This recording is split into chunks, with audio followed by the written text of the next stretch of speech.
Team India దూకుడు మీదుంది. టీ20లో రెచ్చిపోయి ఆడుతోంది. సిరీస్ల మీద సిరీస్లు గెలుస్తోంది.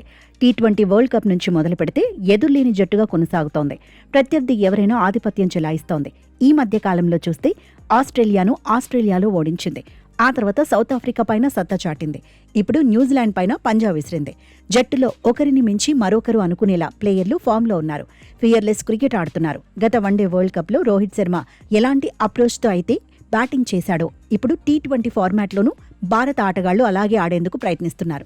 టీం మేనేజ్మెంట్ నుంచి ప్లేయర్లకు కంప్లీట్గా మద్దతు కనిపిస్తోంది. మెరుగైన స్ట్రైక్ రేట్తో పరుగులు సాధించడమే టార్గెట్. క్రీజులోకి దిగిన వెంటనే దంచుడే పనిగా పెట్టుకుంటున్నారు. వికెట్లు పడినా సరే టెంపోను మాత్రం కొనసాగించేందుకు ప్రయత్నిస్తున్నారు. క్రీజులో సెటిల్ అయ్యేందుకు ఎక్కువ బంతులు తీసుకుంటే భారీ స్కోర్లు చేసే అవకాశం ఉండదు.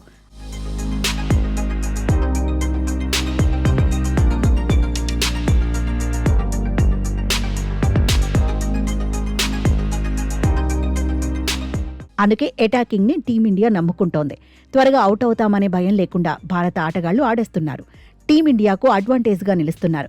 8వ నెంబర్ వరకు ఎదురుదాడి చేసే ఆటగాళ్లు భారత జట్టులో ఉన్నారు. బ్యాటింగ్ విభాగంలో డెప్త్ పెరిగింది. అందుకే top order, middle order, lower order అనే తేడానే లేదు. బౌలర్ ఎవరైనా బాధేస్తూనే ఉన్నారు. సంజు శాంసన్నే చూస్తే 3 మ్యాచుల్లోనూ విఫలమయ్యాడు. కానీ ఆరంభం నుంచే దంచేయాలనే ప్రయత్నాన్ని మాత్రం ఆపడం లేదు.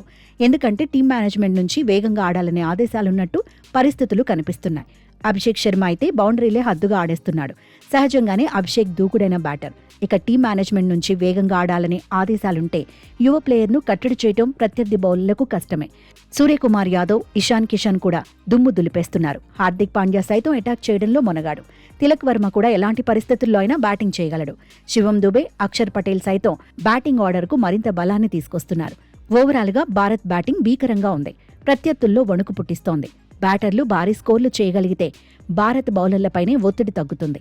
స్వేచ్ఛగా బౌలింగ్ చేయగలుగుతారు. మొత్తంగా టీమిండియా ఇప్పుడు ఛాంపియన్లా ఆడుతోంది. డిఫెండింగ్ ఛాంపియన్ అనే ట్యాగ్కు తగినట్టే విశ్వరూపం చూపిస్తోంది.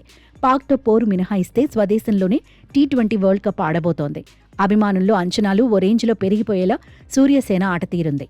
మొత్తంగా టీ20 వరల్డ్ కప్లోనూ భారత జట్టుకు ఎదురుండకపోవచ్చనే చర్చ జరుగుతోంది. అంచనాలు అందుకోగలిగితే బ్యాక్ టు బ్యాక్ టీ20 వరల్డ్ కప్ గెలిచిన తొలి జట్టుగా టీమిండియా చరిత్ర సృష్టించడం ఖాయం.